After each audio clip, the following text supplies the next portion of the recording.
안녕하십니까. 오늘 아침 일라디오 아나운서 정은혜입니다. 한 번 쓰고 버리는 일회용품 사용이 지나치게 많습니다. 일회용품은 생산이나 운반 과정에서 많은 탄소를 발생시키기도 하지만요. 가장 큰 문제가 되는 건 역시 버려진 후의 처리 과정이 되겠죠. 특히 일회용 비닐봉투는요. 자연 분해되는 데 걸리는 시간이 무려 100년에서 500년 이상이 걸린다고 합니다.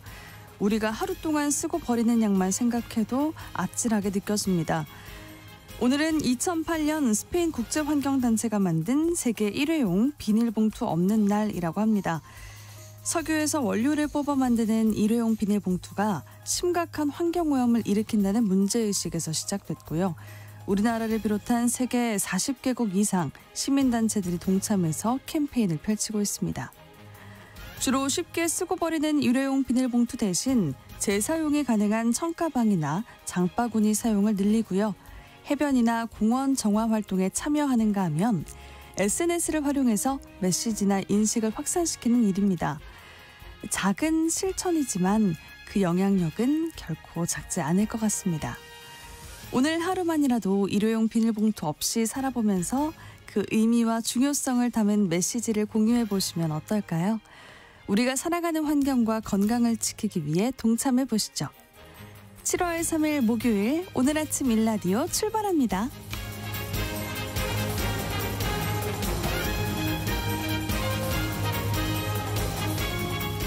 오늘 아침 일라디오 이 시간은 물론 KBS 일라디오의 모든 프로그램은 유튜브 KBS 일라디오 공식 채널이나 모바일 콩 어플리케이션을 통해서 실시간으로 함께하실 수 있습니다.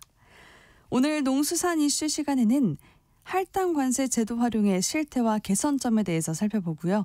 골목경제 이야기 시간에는 불황기일수록 더 신중한 진입해야 할 창업시장에 대해서 이야기 나눠보도록 하겠습니다. 방송에 참여하실 분들은요. 단문 50원, 장문 100원이 드는 유료 문자 샵 9730, 샵 9730으로 보내주세요. 유익한 정보와 살아있는 이야기가 있습니다. KBS 오늘 아침 일라디오. 정부가 물가 부담을 낮추기 위해서 할당관세 제도를 적극 활용하고 있습니다. 할당관세란 몇몇 수입 품목들을 일정 물량 한도 내에서 그 관세율을 낮추거나 또 아예 없애서 수입 단가를 낮추는 제도입니다. 하지만 부작용도 있기 때문에 신중한 결정이 필요한데요. 최근 국회 예산정책처가 할당관세를 진단하는 보고서를 냈다고 합니다. 오늘 농수산 이슈 시간에서 이 보고서를 통해 할당관세의 실태를 알아보도록 하겠습니다. 한국농정신문 원재정 기자와 전화 연결되어 있습니다. 안녕하십니까? 네, 안녕하세요. 한국농정신문 원재정입니다. 네, 반갑습니다. 할당관세 제도가 무엇인지 좀 더 설명부터 부탁드립니다. 네, 수입품에는 품목마다 정해진 관세가 있는데요.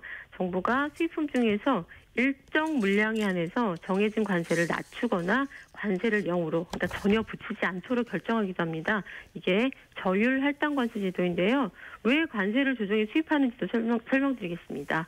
국내 물가 안정을 위해서 그리고 수급 불균형을 해소하기 위해서 산업보호를 위해서 이 저율 할당 관세 제도가 시행되고 있는데요.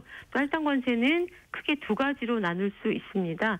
매년 정부가 물가 안정 또는 산업보호가 필요한 품목에 대해서 사전에 계획적으로 하는 정기 할당 관세 제도가 있고요. 네. 또 하나는 일시적인 수급 불안 문제를 해결하거나 가격이 너무 올라서 이를 진화하기 위해서 한시적으로 운영하는 긴급 할당 관세가 있습니다. 할당관세가 최근에는 물가 조절용으로 많이 사용돼 왔다고요? 네, 특히 밥상 물가를 잡겠다고 양파라든가 마늘, 닭고기, 수입과일 이런 것들을 저율 할당관세, 그러니까 TRQ 수입을 많이 하고 있는데요. 정부가 긴급하게 결정을 하는 경우가 과거보다 늘었고 또 이에 따른 부작용도 적지 않습니다. 네, 그래서 할당관세 제도의 실태율을 짚어보는 보고서가 국회에서 나왔다고 해요.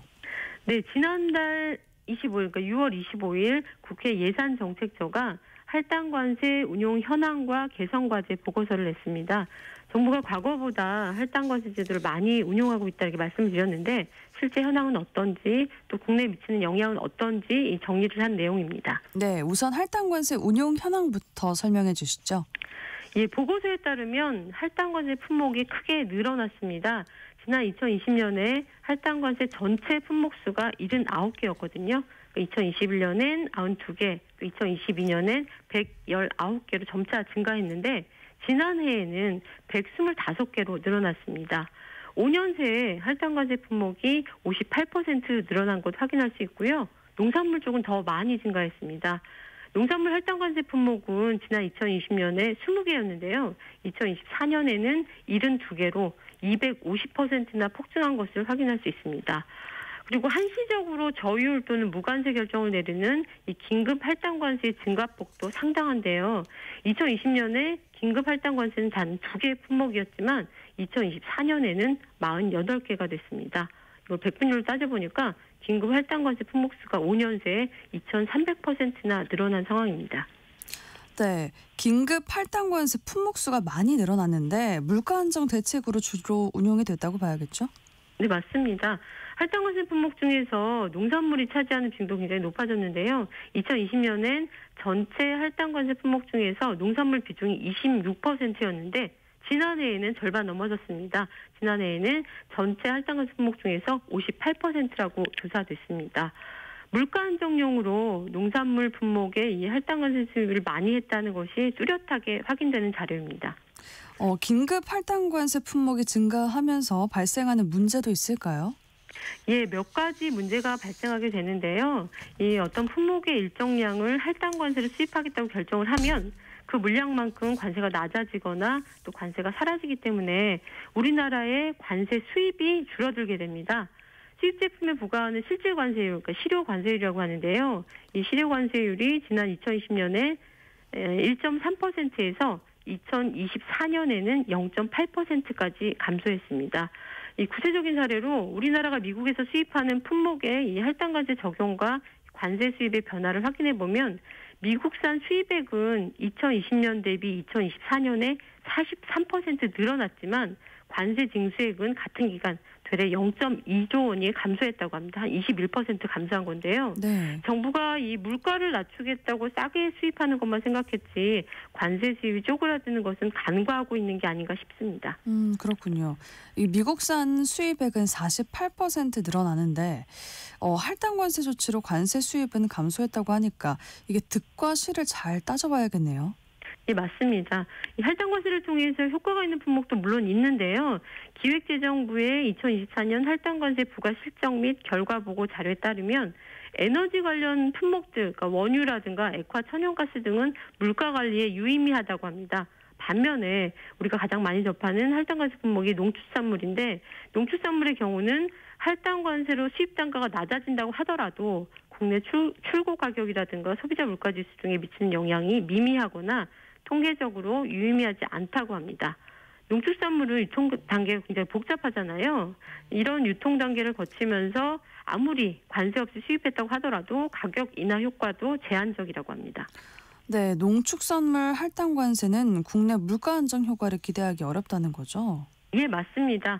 당근이나 닭고기, 설탕 등은 수입 가격 하락과 이 국내 출고 가격, 물가지수 등에 통계적으로 유의미한 영향을 미치지 않는다고 하고요.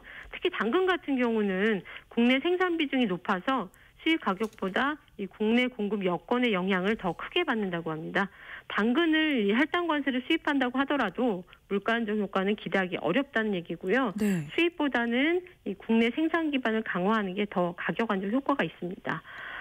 그리고 이 국회 예산정책처는 할당관세 제도의 개선 과제도 짚었는데요.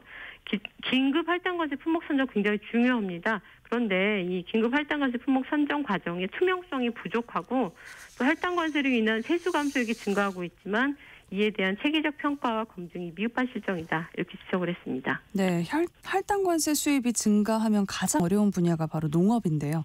물가 안정 효과도 없다면 이걸 계속 확대하는 게 과연 적정한지 우리 재정당국도 신중한 판단을 해야 할 것 같습니다. 네, 맞습니다. 할당관세 제도는 꼭 필요할 때 최소한의 품목과 물량으로 결정해야 국내 산업, 특히 이 농업 분야의 피해를 줄일 수 있습니다. 정부가 국내 산업을 보호 육성하고 이 수급 관리에 힘쓰기보다 수입 확대 기능을 하는 할당관세에 너무 의존하고 남발하는 경향을 이번 보고서를 통해 확인할 수 있었습니다. 이재명 정부에서는 실효성은 낮고 부작용은 많은 이 할당과세 제도를 신중하게 그리고 최소한으로 운영했으면 좋겠습니다. 네. 그 효과와 부작용을 분석해본 결과인 것만큼 제도 활용에 도움이 되면 좋을 것 같습니다. 한국농정신문 원재정 기자님과 함께했습니다. 고맙습니다. 네, 고맙습니다.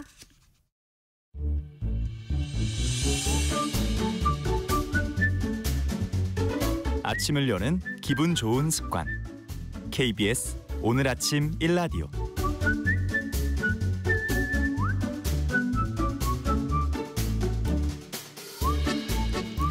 자영업을 하느니 알바를 뛰겠다 할 정도로 여전히 자영업의 시장이 어렵습니다. 한국은행에선 2차 베이비 부머 세대의 은퇴가 본격화되고 있다면서 대책 마련이 필요하다는 목소리가 나오기도 했는데요. 그야말로 고령의 자영업자가 급증할 가능성이 계속 커지고 있습니다. 요즘 자영업 시장에서는 슬롯 창업 이야기가 나오고 있는데요. 빨리 창업하고 빨리 망하는 일들이 속출하다 보니까 천천히 신중하게 하란 그런 뜻 같습니다. 오늘 골목경제 이야기 시간에는 슬로우 창업에 대해서 말씀 나눠보겠습니다. 창업통TV 김상훈 대표입니다. 안녕하세요. 예, 안녕하세요. 김상훈입니다. 네, 2차 베이비 부머들의 창업시장 진입 이야기가 나오고 있습니다. 우선 1차 베이비 부머들은 어땠는지 궁금한데요. 이분들의 창업 성과는 어떻습니까? 예, 사실 1차 베이비 부머 세대 그러면 아마 연도로 보면 1963년에서 1955년생까지 지금 보면 거의 어떻게 보면 한 720만 명 정도가 그 당시에 상당히 베이비 부머 세대 은퇴 붐이 일었었고요. 이들이 은퇴했던 시기가 지금으로부터 한 10년 전쯤으로 보여집니다. 10년 전 창업 시장을 보면 그 당시에 2014년 세월호의 아픔도 있었고요. 또 2015년은 아마 코로나 전조 증상이라고 했었던 메르스 사태가 일어났던 이런 시기였던 것 같아요. 그래서 이 베이비 부머 세대들이 시장에 나오면서부터 전체적으로 창업 경기는 좀 이렇게 내리막길 아닌가 이런 얘기가 상당히 컸고요. 네. 그럼에도 불구하고 1차 베이비 부머 세대들 같은 경우는 퇴직을 하면 최소한 10명이 퇴직하면 서너 명은 창업 시장을 조심스럽게 놓고 하는 이런 측면도 있었고요. 뭐 업종 같은 경우는 그 당시부터 외식업에서는 카페 창업 같은 이런 분위기 상당히 컸었고 이런 온라인 시장 같이 놓고 하면서 판매업이나 서비스업 이런 다양한 형태의 창업 내지는 프랜차이즈 창업, 가맹점 창업을 시도하는 이런 1차 베이비 부머 세대들이 중장년 창업을 하는 이름으로 상당히 많이 그래도 노크를 했고 성과 자체는 상당히 뭐 아주 성과가 컸다 이렇게 볼 수는 없었습니다만 인생 2막을 창업을 통해서 진행하는 이런 중장년 창업자는 여전히 있었던 게 1차 베이비 부머 세대들이 아닌가 하는 생각이 듭니다. 네, 그러면 그 2차 베이비 부머들도 창업에 관심을 많이 가질지 궁금합니다. 지금 어려운 걸 많이 봤을 텐데 준비하는 분들 많이 계신가요? 맞습니다. 요즘 뭐 2차 베이비 부머 세대가 어떻게 보면 1964년에서 74년생까지 1차 베이비 부머 세대보다 인구가 한 950만 명이니까 더 많거든요. 지금 한창 은퇴가 진행되고 있는 이런 세대가 아닌가 하는 생각이 드는데요. 최근에 2차 베이비 부머 세대들은 코로나 3년도 거쳤었고 최근에 경기 불황으로 인해서 각종 이런 물가 상등, 인건비 상승 이런 요인으로 인해서 창업 시장이 어렵다 이런 얘기가 퇴직 전에서부터 많이 듣고 와서 어떻게 보면 2차 베이비 부머 세대들은 요즘 뭐 창업 시장을 놓고 하는 상황은 좀 많이 둔화된 상황이다 이렇게 보는 게 맞을 것 같고요. 네. 그럼에도 불구하고 창업 시장을 접근하는 이런 패러다임은 좀 바뀌는 추세다. 이제는 퇴직 이후에 창업으로 돈 많이 벌겠다는 수요보다는 오히려 퇴직 이후에 좀 기나긴 어떻게 보면 초고령 사회를 살아가는 입장에서 좀 인생 2막에 자존감을 유지하는 수단으로서의 창업시장 접근 뭐 이런 수요가 좀 많이 이렇게 많이 늘어나고 있는 요즘 세대의 이런 창업시장이라고 할 수 있겠습니다. 근데 정말로 창업을 염두한다면 준비를 잘 해나가야 할 것 같은데 창업하는 분들이 아무래도 마음이 급하다 보니까 빨리빨리 그렇게 창업을 하고 또 빨리 망하는 일들이 속출한다고 합니다. 맞습니다. 사실 우리나라의 이 빨리빨리 문화가 창업시장 관점에서 본다면 순기능과 역기능이 좀 있었다라는 생각이 드는데요. 네. 특히 이런 뭐 우리나라 IT 기술 발달 뭐 이런 쪽으로 창업시장에서는 택배, 배달 뭐 이런 시장은 상당히 좀 빨리 이렇게 성장하는 이런 순기능도 있었습니다만 반대로 빨리빨리 문화가 창업시장에서는 빨리빨리 창업할수록 빨리 성공하는 것보다는 오히려 빨리 곤두박질 치는 이런 좀 부작용도 상당히 많이 있었습니다. 특히 우리나라처럼 이런 퇴직 이후에 안정적인 경제 생활은 해야 되고 그러다 보니까 창업 준비 기간도 평균적으로 보면 빨리 창업하자. 그러기 위한 준비 기간도 한 3개월에서 6개월 정도만 빨리 준비해서 나도 빨리 독립 사장이 돼야 되겠다. 이런 풍토가 좀 많이 있었고요. 그러다 보니까 시장에서는 좀 빠르게 뜨는 아이템, 빨리 이렇게 성장하는 아이템 쪽으로 시선을 많이 주목하기도 했었습니다만 오히려 그런 걸로 인해서 이 좁은 시장에서 부작용 사례가 좀 많이 있었다는 거 이런 부분은 이 빨리빨리 문화 이런 부분을 좀 이 창업 예정자 입장에서는 좀 잘 가려서 판단해야 되겠다라는 생각도 듭니다. 네, 근데 문제는 빨리 창업을 하면 빨리 망하는 게 수순이라는 것 같은데 그래서 불황일수록 슬로우 창업을 하라고 하더라고요. 슬로우 창업이 정확히 어떤 개념인가요? 맞습니다. 좀 빨리빨리 창업하는 것과 반대되는 개념으로 이해하시면 좋을 것 같은데요. 네. 어떻게 보면 초보 창업자 입장에서 저는 좀 이 슬로우 창업, 천천히 창업하자는 얘기는 창업 전, 창업 준비 기간을 좀 충분히 가집시다. 3개월, 6개월 정도가 아니라 앞으로 30년의 로드맵 관점에서 보더라도 최소한 3년 정도는 준비해야 되는 거 아닙니까? 아니면 최소한 1년, 2년 정도는 좀 나의 인생 이막을 위한 충분한 창업 준비 기간으로 설정해서 궁극적으로 그 기간 내에 내가 지금까지 직장인으로서의 이런 전문성도 있었겠지만 이런 창업 성공을 위한 창업자로서의 전문적인 기술력이나 특히 요즘같이 빠르게 변화하는 SNS 역량을 갖추는 시기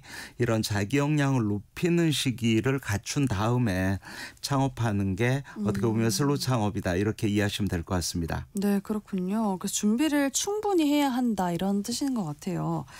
우리가 단기간에 창업하는 사례가 이렇게 많은 게 개인이 급한 것 외에도 시장에 있는 이유가 있을 것 같은데요. 맞습니다. 요즘 창업 시장에서 보면 늘 소비자 시장도 있지만 우리나라 550만 이런 기존 창업자 시장도 있고요. 또 창업자를 늘려야만 돈을 버는 우리나라 한 거의 9천 개 정도 되는 회사인데요. 브랜드로 보면 12,000개 정도가 공정거래위원회에 등록돼 있습니다. 이런 네. 프랜차이즈 시장이 어떻게 보면 빨리빨리 창업을 좀 부추기는 경향도 없지 않다 이런 시각도 있는데요. 아무래도 초보 창업자들 입장에서는 당장 퇴직하고 나면 내가 잘 창업 시장을 모르기 때문에 노하우나 기술력이 없기 때문에 쉽게 창업할 수 있는 방법으로 프랜차이즈 가맹점 창업을 녹화하는 경우가 상당히 많은데요. 어떻게 보면 본사 입장에서는 반대로 이렇게 빨리 창업하려는 사람들의 니즈에 맞춰서 최소한 이 창업의 전문성을 교육도 한 일주일 정도만 교육받고 빠르게 창업할 수 있습니다. 이런 브랜드가 상당히 많고요. 네. 그러다 보니까 뭐 일주일 정도 창업해서 과연 창업자의 역량을 어느 정도 갖출까 이게 쉽지가 않죠. 하지만 요즘 뭐 우리나라의 웬만한 뭐 이런 카페 프랜차이즈뿐만 아니라 이런 프랜차이즈 본사의 교육 프로그램을 보면 일주일 정도 교육하면 충분히 창업할 수 있습니다. 이런 브랜드가 정말 많거든요. 그렇군요. 그러다 보니까 시장에서는 본사는 빨리 창업을 시켜야만 개설 마진과 유통 마진을 가져갈 수 있고 또 프랜차이즈를 놓고 하는 이런 가맹점 예정 사장님들 같은 경우도 야 내가 빨리 퇴직 이후에 준비 기간에는 수익 모델이 없기 때문에 빨리빨리 사업자를 내야만 내가 돈을 벌 수 있지 않느냐. 내가 가장의 역할도 할 수 있고 야 생활인으로서의 이런 역할도 할 수 있다. 이런 차원에서 좀 빨리빨리 창업이 시장에서는 많이 좀 주목받을 수밖에 없지 않았나 이런 구조적인 문제도 없지 않습니다. 네, 4066님이 물가는 하늘 높은 줄 모르고 오르고 벌레까지 드글드글한 데다가 무지막지하게 덥기만 한 요즘 창업해서 자기 업체 운영하시는 모든 분들 힘내세요라고 문자를 보내주셨어요. 네, 이분 이렇게 보내주신 문자를 듣고 힘을 내서 또 일을 하실 것 같습니다. 고맙습니다. 네, 프랜차이즈 박람회에 가보면요. 최단기간 100호점 오픈, 아까 말씀하신 대로 그 최단기간에 오픈을 할 수 있다. 이렇게 말씀하시는 분들이 참 많더라고요. 최단기간 200호점 오픈, 100호점 오픈 이런 광고 현수막을 이렇게 찾기가 쉬운데 빠르게 가맹점 수를 늘리는 그런 대표적인 사례가 아닐까 싶습니다. 맞습니다. 요즘 퇴직, 특히 경기가 어려울수록 이렇게 당장 창업을 하기보다는 잠재적인 창업 예정자군은 계속 늘고 있습니다. 이들이 집에서 가만히 있으면 오히려 불안하니까 뭔가 그래도 준비는 해야 되지 않아 이러면서 가는 곳이 프랜차이즈 박람회장이거든요. 최근에 이런 프랜차이즈 박람회장은 최소한 전국 광역시 단위별로 정기적으로 프랜차이즈 창업 박람회라는 간판을 걸고 많이 하고 있습니다만 우리나라 이제 프랜차이즈 가맹점 입장 이런 본사 입장에서는 박람회를 통해서 신규 가맹 창업 예정자를 모집하는 이런 공간이기 때문에 저는 이런 박람회장에 보면 최단 기간에 300호점, 500호점 달성했습니다. 이런 브랜드까지 많이 현수막으로 이렇게 영업성 현수막을 목격할 수 있는데요. 네. 사실은 단기간 내에 많이 오픈했다는 것은 정말 좋은 아이템이라서 사람들이 빨리빨리 오픈하고 있구나. 나도 저 안에 들어가야 되겠다. 이렇게 생각할 수 있습니다만 시장에서는 단기간 내에 이 특정 아이템, 특정 브랜드가 많이 오픈한다는 것은 소비자 입장에서는 그 브랜드가 내 주변에서 많이 목격된다는 거고 어떻게 보면 목격되면 구매해보고 구매해보면 만족도가 높을 수도 있지만 오히려 불만 요인이 이어질 수도 있고 해당 브랜드의 수명 곡선이 떨어지는 이런 예도 많기 때문에 네. 저는 좀 이렇게 단기간 내에 가맹점이 급팽창하는 이런 브랜드는 본사 입장에서는 개설마진 유통마진 많이 버니까 좋을 수 있습니다만 오히려 창업자 입장에서는 단기간 내에 어떻게 보면 장수 창업자가 아니고 단명하는 창업자로 전락할 위험성도 있습니다. 좀 이런 말씀을 꼭 드리고 싶습니다. 네, 유행 업종, 유행 브랜드가 대표적으로 빨리빨리 창업을 주도하는 경우가 많은 것 같습니다. 한때 그 탕후루 같은 아이템도 갑자기 많이 생기더니 지금은 또 별로 보이지 않아요. 맞습니다. 이 탕후루 중국에서부터 시작해서 탕후루 같은 아이템도 거의 10여 년 전부터 이대상권 같은 곳에서 그때 처음으로 나왔다가 이게 프랜차이즈 브랜드가 직접 이렇게 뛰어들면서 가장 급팽창했던 이런 브랜드인데요. 특히 코로나 이후에 좀 새로운 거 없어 이러면서 많이 나왔다가 1, 2년 내에 거의 요즘 브랜드를 찾아보기가 상당히 힘든 이런 상황인데요. 네. 사실은 이 탕후루 같은 아이템도 창업자 입장에서 보면 어떻게 보면 진입 장벽이 되게 낮은 아이템이거든요. 창업자들은 양면성이 있는 게 내가 정말 나만의 독창적인 기술력을 배워서 오픈하겠다는 이런 마음도 있지만 한편으로는 빨리빨리 오픈해서 빨리 돈 벌고 싶어 저기 줄 서던데 이런 아이템이 대표적인 아이템이 탕후루였던 것 같은데 누구나 이건 유행업종이라고 얘기를 했지만 그 당시에 프랜차이즈 탕후루 브랜드가 공정위에 거의 30개 40개 이상이 단기간에 등록될 정도로 탕후루 같은 경우가 대표적으로 빨리빨리 창업을 실행했던 대표 브랜드였고요. 또 그러다 보니까 빨리 끝나버린 이런 가맹점주들 입장에서는 돈을 버신 분도 있지만 상당히 이런 알토론 같은 데 자본금을 이렇게 날리는 이런 피해 사례도 없지 않았던 이런 아이템이 아닌가라는 생각이 듭니다. 네. 그렇다면 그 불황기일수록 슬롯 창업이 필요하다는 이야기인 것 같습니다. 슬롯 창업 방법론에 대해서 좀 구체적으로 쉽게 설명을 해주세요. 예, 맞습니다. 사실은 슬롯 창업은 모든 창업 모델은 이 사업에 돈 되는 가치가 뭔가 이게 어떻게 보면 비즈니스 모델의 핵심 가치가 뭔가 이런 얘기인데요. 이런 비즈니스 모델의 핵심 가치를 창업자가 자신 있을 때까지 충분한 시간을 가지고 배워서 오픈합시다 이런 개념인데요. 네. 방법론으로 본다면 쉽게 얘기하면 우리나라 창업시장에서는 전수 창업 이런 의미로 이해하실 수도 있겠다라는 생각이 듭니다.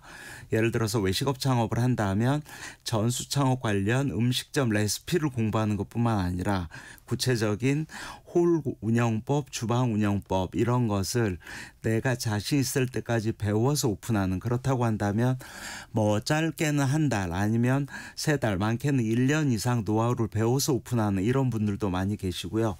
이런 외식업뿐만 아니라 이런 판매업이나 서비스업, 이를테면 뭐 과일 가게를 전수 창업한다, 두부 가게를 전수 창업한다, 뭐 이런 정육점 같은 아이템은 1년이 아니라 3년 정도는 충분히 배워서 오픈하는 대표적인 슬로우 창업 이런 사례일 수도 있고요. 그래서 시장에 좀 나가 보면 오히려 5년 이상 좀 충분히 사업성이 검증된 오래된 가게 아이템이 뭔가, 저는 그중에 하나가 전국에 1,400개 전통시장 가보면 네. 정말 오래된 가게 많거든요.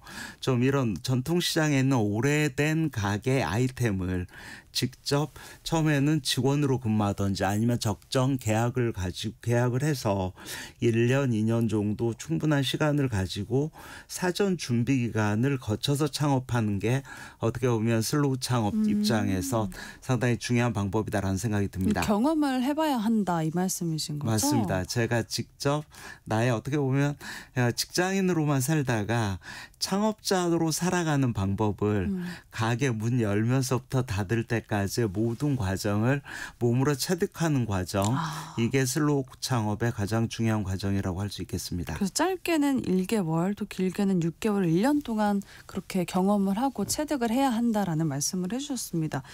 초보 창업자 입장에서는 그 어느 매장이 전수를 해주는 매장인지 그렇게 찾는 일이 또 쉽지 않을 것 같다는 생각도 드는데요.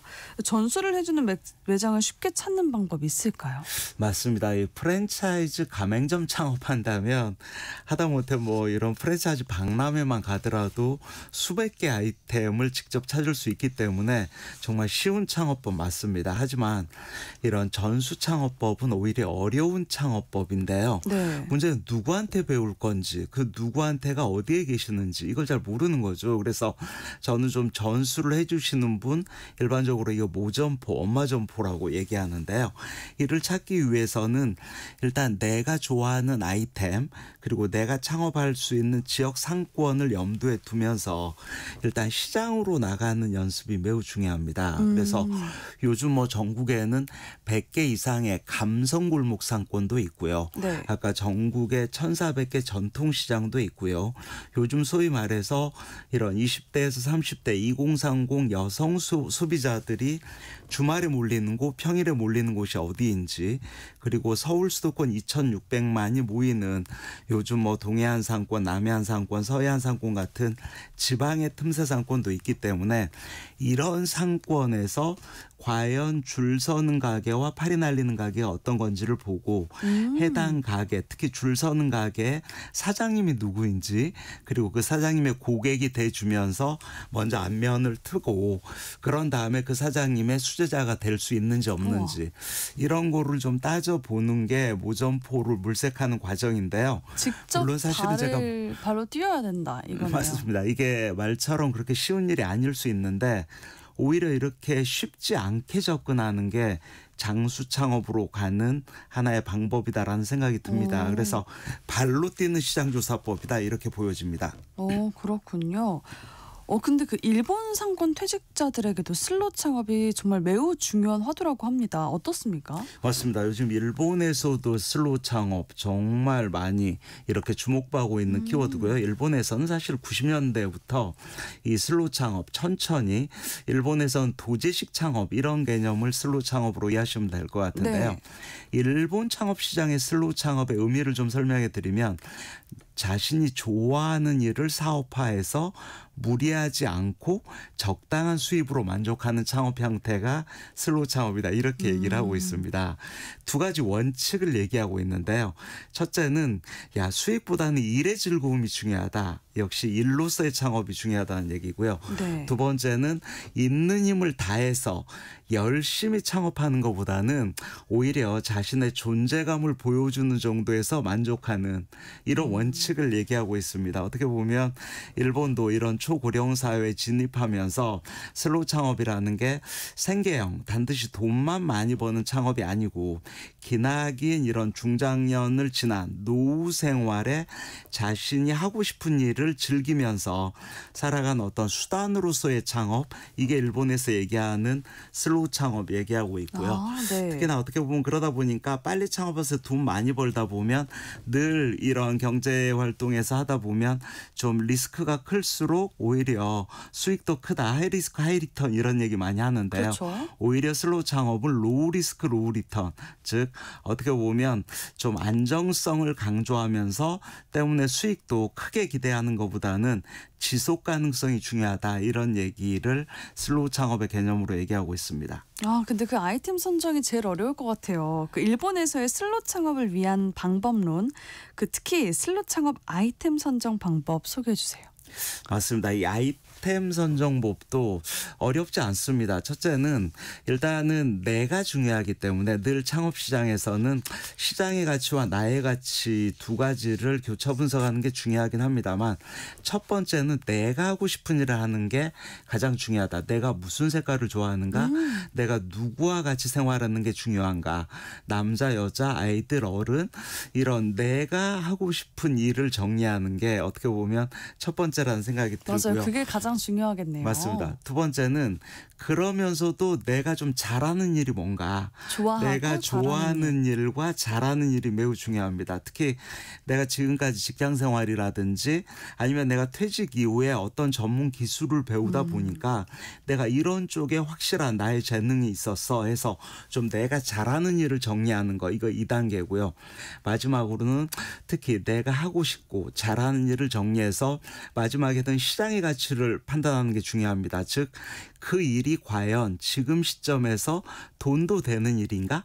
이거를 같이 교차 분석하면서 사실은 아이템을 정하는 게 어떻게 보면 중장년, 특히 슬로우 창업의 가장 중요한 아이템 선정법이다, 이렇게 얘기하고 있습니다. 네, 그렇게 아이템을 선정하는 그 과정 자체도 정말 오랜 기간 두고 심사숙고해야 할 것 같다는 생각이 들어요. 맞습니다. 저는 아까 아이템 이 과정을 요즘 봄에 1년 준비해야 됩니다. 3년 준비해야 됩니다. 이러면 야, 이 3년 동안 뭐 먹고 살아요? 이렇게 얘기하시는 분들이 마음이 있거든요. 조급하겠죠. 그렇죠. 근데 이 빠르게 창업했다가 오히려 이 알토란 같은 나의 자본금을 이렇게 날리는 것보다는 오히려 그 기간 내에 어떻게 보면 최소한의 창업 준비, 시장 조사 비용 정도를 책정하면서 오히려 이렇게 나의 역량을 갖춘 다음에 창업한다면 3년 준비해서 또 30년은 먹고 살아야 그렇죠. 되니까. 맞아요. 요즘 뭐 살기 싫어도 여차하면 90까지는 어떻게 보면 창업 활동을 해야 되고,